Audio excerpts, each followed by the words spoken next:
All right, I've never done this before, so you have to tell me if I'm messing it up. I have no Yeah, idea. Better? no problem. No That's problem, pretty man. cool. Firstly, I want to thank you for accepting my invitation and accepting to talk with me. Of course, yes. Thanks for reaching out. Did not expect someone from that far away to ever find me. So, I want you to introduce yourself to my audience. Okay, my name is Tony Saragas, and I live in United States. I'm in Georgia, and I am a judge for the federal government, and I also have coached a lot of high school sports, and I write books and poems on the side. That's about it. Oh my God, you are a judge. Yes, I was a lawyer for many years, and then the last 5 years have been a judge. Awesome. So I think this is the first time I'm talking with a person who is connected with the laws of the country. Okay. Okay. Well, So yeah. So are you a writer?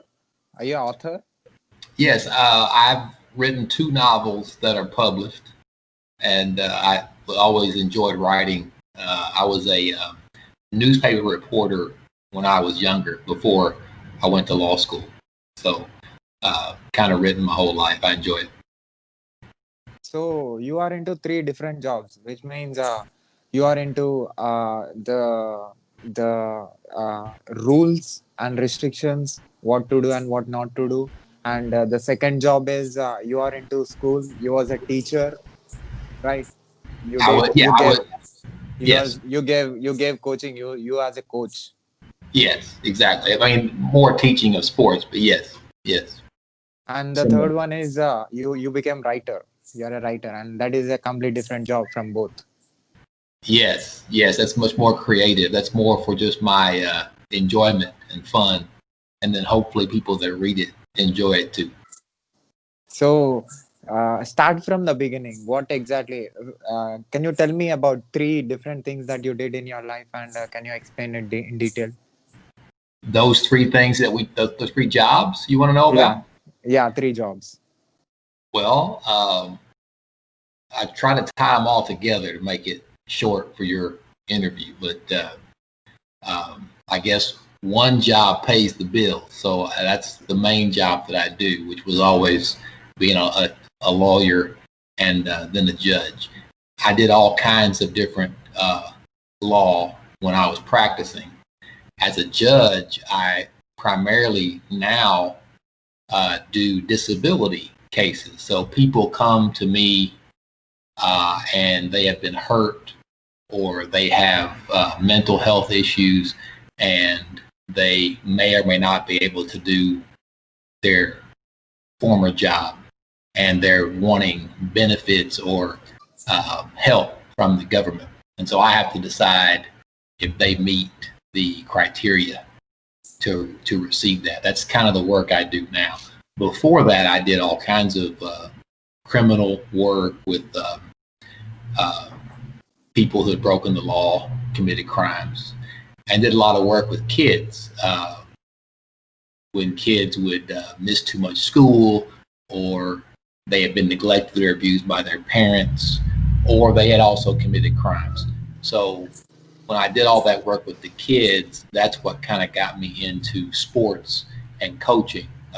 I tried to help uh, teach the kids right and wrong through sports to keep them from ever getting into bad situations with the court system, or breaking the law. So those two things kind of tied together. And then the writing is just more me getting out all the things that I've seen and learned over the years. And I'm really proud of this last book. It's called Once Upon a Rhyme, and it's a fiction. It's a fictional story, but it tries to include all of the lessons and um, really philosophy that I've learned over dealing with kids and life over those 30 years of coaching and all the court cases. All of that is kind of put into that one story. So I'm 50 and I've tried to make a book that shows the world everything that I learned in 50 years. So that's it. So this book is for kids or for all age group?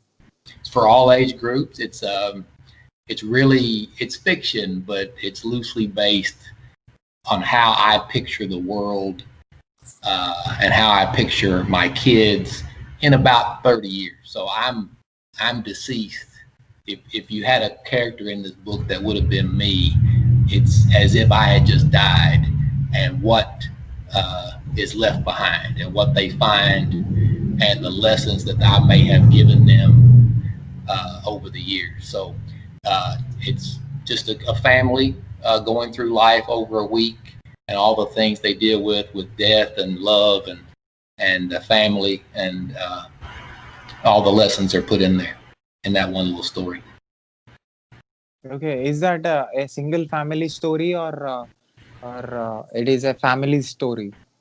Yeah, it's really just about ordinary family going through life and all the things that we deal with daily, whether it's work or our family relationships, and kind of gives you why do we do all the stuff that we do. A lot of times life is hard, and you kind of you can't get where you want to go very fast, and you feel like you're not going to get there, or you're not going to succeed, and everything is meaningless. Really, we're all just ants on this big rock in the universe. But this book kind of reassures you that there is a good meaning, and it's very important that you try every day to put your best out there in the world. So I tried to, I guess, reassure people or encourage them to keep going, because everybody has tough days, and we all need encouragement. So that's the point of the book. Can I say that this book is a blueprint of your life and or autobiography of yours? Yeah, it's not non. It is fiction. The people in it are make believe, but a lot of the characters are based on myself and the kids that I coached and kids that I saw growing up, and definitely all of the things that we said and learned, and the mottos and the lessons picked up. Yeah, it's very much based on things that I've experienced. So why you wanted to write a fictional story? Why not the real story? Well, I really what I learned in dealing with I coached kids from age 5 all the way up to 18. So a lot of different kinds of age groups. And what I learned is most kids don't want a sermon. They don't want to be told, right and wrong, and this is what to do. You kind of have to entertain them, and then you kind of slide in the lesson, with the fun stuff. It's like taking medicine. You got to kind of wash it down with something that tastes good when you're a kid. And so the fictional story is more fun, and it's entertaining. A lot of jokes, a lot of lighthearted stories in the book. And then inside there, though, I kind of inject uh, the important stuff. Does that make sense? Okay, that's extraordinary. Say that again. It's extraordinary thing that you are saying. Oh well, thank you. But that was the goal. I wanted people to read it because it's fun, and then maybe they would also pick up the good stuff along the way. I don't think they'll read a very stuffy, this is how you live story. It's more of a fun story.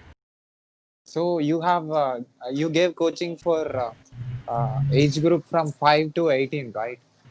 Right. I coached football and basketball and baseball, all those age groups for about 20 years. Awesome. So you know the mindsets of this age group. You understand better. I mean, yeah, you kind of pick up. They teach you as much as you teach them, but yes, you learn along the way. Okay. What is the thing that made you to learn from this age group, 5 to 18? Why did I do it? What is that that you learned from this age group while teaching? Oh, that's a great question. That requires another book. That's a long answer, but really, everyone is unique, and everyone has some kind of talent that is useful and that the world needs to see. And really, the only question is can you get that person or that kid to, one, know what it is, to see what their special talent is, and then two, if they have the motivation or courage to use it. A lot of kids, don't get that encouragement, and they don't feel good about themselves, and they hide their talent. They're afraid, or they're just unwilling to put themselves out there. So to me, I learned that every kid's got something in there. You just kind of got to get through their other issues or their fear to let that out. So you are the reason for a lot of kids' success. I mean, the book talks about that. No, I'm nobody special. For every kid that did well that I saw that really flew, there were also kids that no matter how hard you tried, they got in trouble or they ended up in court where I would see them as a lawyer. And so I always, wondered if I made a difference because some kids don't get there. Uh, so I wouldn't, I don't have any special power, but all you can do is try, and that's the point of the book. Is all I can do is write it, and then hope that people read it and get something good from it. So it was the same with coaching. All I can do is try to help the kids, and then hope they take it and run with it. Can I call you as a psychologist because you was into different fields and you observed different people mindsets and different people's way of thinking, how they absorb things, how they observe things, how they understand things. You have seen in this 25 years, 25 to 30 years, you have seen a lot of human beings, and you got enough. You have enough observations in your mind. So can I call you as a psychologist? Yeah, I'm not trained in that, but that's probably if I have a talent or a skill, it's because I have all of that experience in dealing with different kinds of people. So it helps me now as a judge. Usually, no matter what problem comes to me, I've seen it before. So that does help. But I'm no psychologist that way, but I do try to understand how people think and what they need. So let's talk about your problem solving ability. Can you tell me about it? Well, I don't really have uh, like a specified approach, and just like with what I learned from the kids, the same with people that have problems. Everyone has a different thing they're dealing with that's unique to them. Even if it might be the same problem that you have, but they may see it differently. So the main ingredient, the main thing that you need to solve a problem or to help someone is empathy. Everyone says or likes to say that they're sorry or they feel for you, or that that they have sympathy, but they don't have empathy. And you have to be willing to get in that person's shoes and really see the world the way they do. And if you can do that, if you have that ability, then you can help them find the path they want to go. So empathy is my favorite word. And I think that's the key thing to solving any problem or to helping anyone, no matter how old or what it is. And then I try to look at three things, and this is all I'll say about this, but an old coach of mine gave me this lesson that I tried to give to the other kids, all those kids, to kind of pass it on because it helped me. But most problems come down to three things. And he used to say that you need three bones to have a strong, healthy life. of all the bones that you have. And he said the three were your wishbone and your funny bone and your backbone. And most people's problems come down to those three bones. And what he meant was your wishbone, meaning you have to have a vision for yourself. You have to have a goal. You have to see yourself into what you can be. And some people or kids or adults, don't have that. They can't envision themselves with a good life or getting past this problem. So you help them that way with to see where they could be. The second bone is the funny bone. A lot of people have problems enjoying their life. Maybe they don't like their job, or they don't like their, maybe they don't have enough money. They don't enjoy they can't go out and do things they want to do, and they need to have more fun with life. They stress too much about, little things, and they don't enjoy the process. So you have to help them find their joy, and then the last one is the backbone. And some people have that problem where they want all these great things and they love having fun, but they don't really work very hard.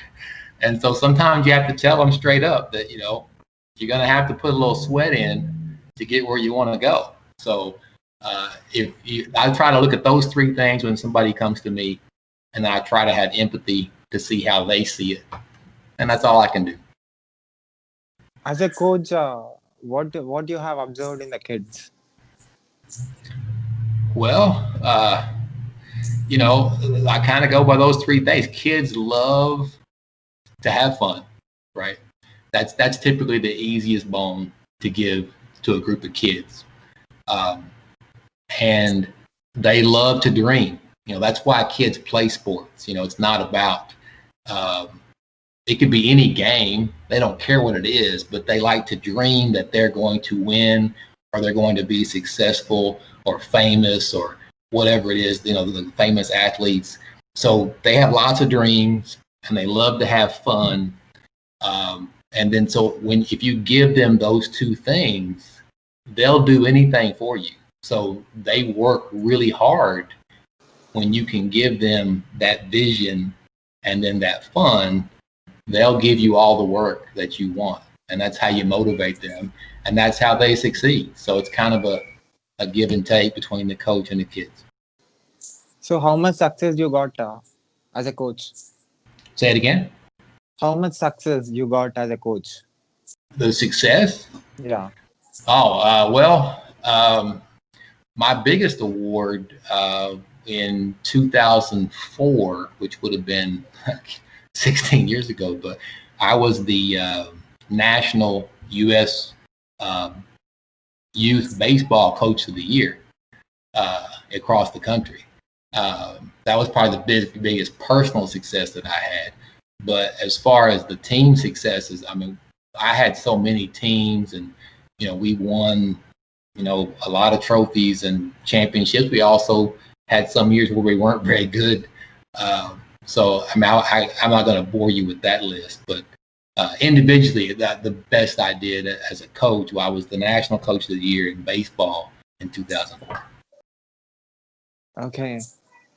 So coming to writing, so you have explained and expressed everything that you have experienced in your life in your book. That was the goal of this book. Yes. I wrote a first book 2 years ago. That was a different kind of story, but this story, my goal was to take all those lessons and things that I'd seen, yes, and to put it into a story that's fun to read and leave it for the world. So if I die tomorrow, everything that I learned is in this book. So who will connect with your book? Where can you get it? Who will connect? Who will connect with your book? Oh, that's the good part about the book is I hope and I really believe that almost anybody can connect with the book somewhere. So obviously, if you like sports and coaching, there's a lot of that in there. If you have dealt with death of a close family member and trying to make sense of that, obviously in the book, one of the main characters had just passed away, and there's two other characters that die or have died, and so this person is dealing with a lot of sadness and grief, and there's a lot of lessons for that. There's definitely a lot of encouragement if you suffer from depression or anxiety with all the things in the world right now, like COVID and just unrest in general.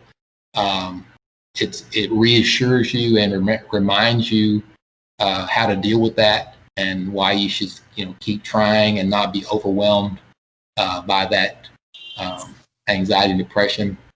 And then at the end, I don't want to give away the ending, but it also is a love story. So by the end of the week in the story of this family, this main character that's dealing with all of these emotions and problems, he actually gets into some romance, and there's lots of love lessons at the end too. So I think anybody could find something in the book. So, are you a romantic person? I have to say yes. I mean, there's been periods of my life, and that's kind of like the book talks about. I think we all go through ups and downs, and there's been periods where, I didn't think it was a worthwhile adventure. But I think more often than not, I would say yes, that I believe in that. So, what is the effect that you want to create in the people who watches? Who reads your book? What is to create? What is the effect that you want to create in the people who read your book? Well, I want to uplift them. I want to make use of everything that I went through in my life to give to people. If they find one thing or many things out of it, that's a positive. And it's encouragement and a reminder of all the good things in life, and that it's worth it to go through the hard parts of life for all the good that you can get. And you may not even be able to see the good right now. You may not even be able to imagine it, but you're not going to know unless you go. And that's the last line of the book. That's why you go, because there are things that you'll never know until you actually dive in and try it. And you can't let all the hard things beat you down and stop you. So, what are the things that is driving you and that is motivating you, that is working in you and making you wake up in the morning and open your eyes? That's changed over the years, and that goes back to the empathy. A lot of people are different, and a lot of people are motivated by different things, but they're also motivated by different things at different times of their life. So as I've gotten older, because I'm 50 now, more of my motivation is the clock ticking. So you realize that you may not have endless years. You're finite, and I don't want to waste any days, any moments, any minutes. So I want to share everything that I've been through. I want to experience as much as I can, because you begin to realize that life is short. Awesome. So all these years all this, you have lived on this planet for 50 years, right? Correct. So what is the thing that you learned and that you want people to learn who watches this video from anywhere on this planet? Oh my, that's hard to boil down into some fancy saying, but I will tell you, it's in the book also, but my grandmother always said, love is easy and life is hard. And I've taken that and applied that to everything, meaning lots of things in life are easy. Falling in love, it just happens to you, or making a new friend. I mean, there's lots of things that just click. But life, the daily routine and the grind of going to work and trying to achieve something is hard. There's obstacles and you fail, and You have to have patience. It takes a long time for certain things to happen for you. And what I would say to anybody is, take those good things, the friendships, the family, the love, the things all around you that are good and fun and happy, and then hold that tight and don't let the life part around you drown that out or keep you from those things. You have to protect it, and you have to go through all the hard life part to get to the easy good part. Does that make sense? Fantastic. This is a new thing that I'm hearing for the first time. Well, wonderful. Because I mean, I'll give you one last quote from one of my old coaches. But we used to play basketball, and you make foul shots, right? When you get fouled, you get a free shot. And he used to always say, you make your foul shots because why? Because they're free. And that applies to all your loved ones and all your stuff that you love around you. Like, don't forget, it's right there. It's free. Hug your family, tell them you love them, go out and enjoy the park or the nature. It's all right there, and it's free. And all that hard life stuff can't stop you from that. Fantastic. So at last, do you have you seen any video of mine on YouTube? I only looked you up when you contacted me, and I saw some of your other videos, which are really interesting. I don't know what started you doing this, but I liked the ones that I watched. Yes. So there are a lot of videos, more than 100 videos I did. Yeah, it's impressive. You just decided to do that and make a name for yourself. Yeah, I just want to reach. Yeah, I just want to reach the great people. I just want to try to spread the positivity. I think that's very admirable, and I don't know how you found me, but if I help you along your path, I'm very happy.